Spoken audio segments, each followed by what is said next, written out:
Dear defenders, this is day 1001 of Russia's catastrophic invasion of Ukraine that was supposed to last for 3 days. The Russian terrorists prepare a response for the ATACMS strike. Special forces of the Terrorist Federation targeting European communication cables. Elon Musk supports freedom of speech for everybody except Ukraine. And when will the Terrorist Federation run out of its war capabilities? You're watching Only Facts with operator Starsky, and we will talk about the most important updates right now. The terror-Russian strike on the Ukrainian infrastructure increased approximately 10 times. Another combined missile and drone strike expected within days.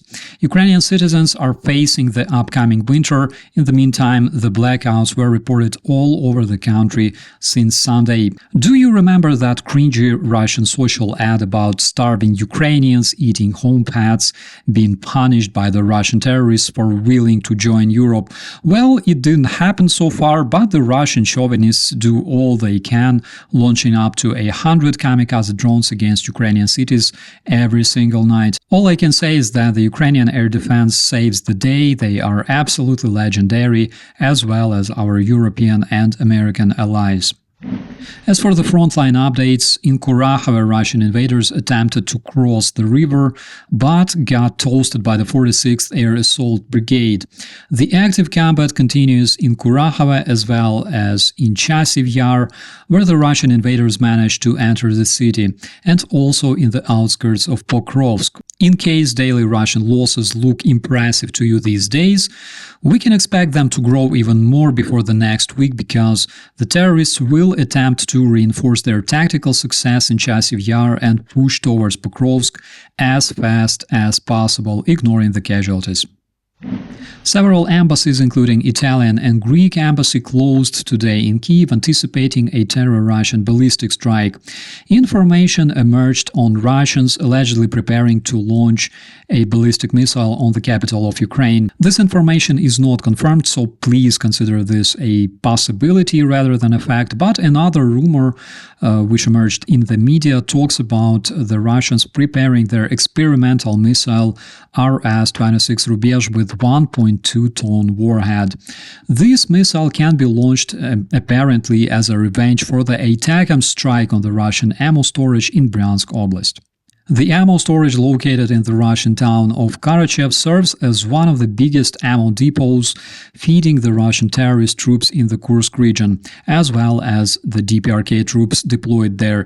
It was reported that numerous detonations were heard as a result of the HIMARS strike, which took place 2 days ago. It's when Russians reported about intercepting almost all of the missiles, with only the debris falling on the ammo depot, but this is what they always say. The internationally wanted war criminal Putin, otherwise known as Huilo, responded to the green light given to Ukraine in terms of using American long-range weapons on the Russian territory. The dictator signed the new nuclear doctrine of the Terrorist Federation. According to this doctrine, now one of the conditions of launching nuclear missiles against the West is when a ballistic missile is launched by any of Putin's adversaries. Of course, the Russian nuclear apocalypse is highly unlikely to happen because Putin and his minions want to live. They didn't start this war because they wanted to die in the nuclear fire. They started the war because they want more power and resources, which equals more villas and wealth for the Russian elites. But nonetheless, they launched an irreversible mechanism of Russia's self-destruction. Last week in the Frontline Focus on the UATV, I attempted to predict how many more years can Russia continue its aggression against Ukraine. According to my estimations based on the Russian losses, we're talking about approximately 2027. And yesterday I stumbled upon a data provided by the Forbes journalist Volodymyr Datsenko that I would really like to share with you, my friends. According to this data, the Russians will reach the critical point in terms of artillery in the middle of 2025, when Moscovia will run out of capability of restoring their old artillery stockpile and will have to reduce the use of shells from 10,000 to approximately 5,000 shells a day. As far as tanks, the critical point will be reached around 2027. Losing approximately 2,000 tanks a year, the Russian invaders can only restore roughly 30% of the old tanks in their storages. Similar story with the armored vehicles. The critical point is expected around 2027, with approximately one-third of the stored BMPs and BTRs being practically beyond repair. As far as the finances, Mr. Dasenko estimates that the military expenses in Russia will reach their peak also in 2027, crossing the 50% mark. While the manpower remains significant, you only send hordes of zombies into attack in the Hollywood movies. In reality, infantry and armored vehicles rely on each other. Therefore, we won't see anything like orc attacks in The Lord of the Rings, fortunately for everybody, and unfortunately for the Ukrainian artilleryman, who would really like to see this happening, like thousands of Russian infantrymen concentrated in the same location to be sacrificed to the gods of war. And of course, there's a much faster way of stopping the Russian threat by destroying its economic power through complete isolation. Canceling Russia on the international market will basically throw them back into medieval times much faster than all this expensive yet insufficient military aid given to Ukraine. In my September update, I talked about the threat of the Russian terrorists destroying the cable communication between NATO allies. According to the information in the American media, the US authorities were concerned about the increased activities of the Russian submarine fleet around the key undersea cables.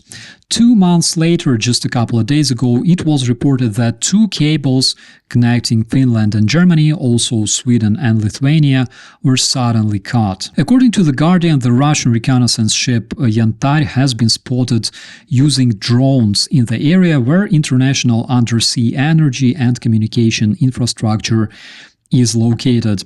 I will try to dig more details on that, so please stay tuned. And by the way, speaking of The Guardian, the media outlet with more than 80 accounts and 27 million followers on Twitter announced that it will stop using the platform due to all the disturbing far-right and conspiracist content massively shared on Twitter. And while the negative content on Twitter after acquisition of this platform by Elon Musk went through the roof, it was noticed that the content related to Ukraine is often being throttled. This was confirmed by several opinion makers such as Jay in Kyiv and Professor Gerdes. It seems that on the comparably smaller platforms such as the Blue Sky, Ukraine-related publications always get much more reach than on Twitter, which raises a big concern that freedom of speech, so much promoted by Elon Musk on Twitter, only exists for terrorists and dictators like Dmitry Medvedev or Khamenei, but not for Ukrainians. The summary is Russia today may have lost its YouTube channel, but they gained a whole new platform thanks to Tavarish Musk, and now the unsuspecting American users can consume much more Russian disinformation on Twitter that is prepared by the Russian officers and fed directly to the foreign consumers, while Ukraine-related users are deprived of their right to be heard. With that, my friends, I wish you all a beautiful day. Let me know your thoughts in the comments. I'm Operator Starsky. As always, be safe.